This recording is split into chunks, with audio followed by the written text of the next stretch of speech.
Siz ham bolalikda o'yinchoq to'laxonani orzu qilganmisiz? Tasavvur qiling, shunaqa joy bor. Faqat u Koreyada. Kelaylik ichki bolamizni maza qildirib shu videoni ko'ramiz. Bu yer Kids Cafe deb ataladi va bolalarni olib kelgan har qanaqa ota-ona o'zini kamida 5 yoshdagi his qiladi. Har bir xonada rang-barang o'yinchoqlar, mayda detalligacha to'ldirilgan burchaklar, jismoniy harakat uchun har qanaqa attraksionlar va har safar Zayn bilan Zakini Kids Cafe'ga olib borsak, ichimdagi bolacha farangiz uyg'onadi. Ularga qo'shilib sakrayman, o'yinchoq tanlab o'ynayman, poyezdga chiqaman, sirpanchiq uchaman, kofe, sokla, shirinliklar yeyman va eng zo'ri, hamma puli oilaning dadasi to'laganda sezmayman ham.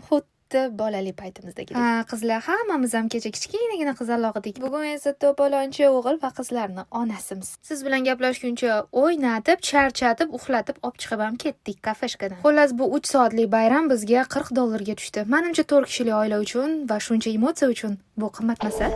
Aytgancha, menga tez podpiska qilib oling. Zo'r joylarga hali birga ko'p boramiz.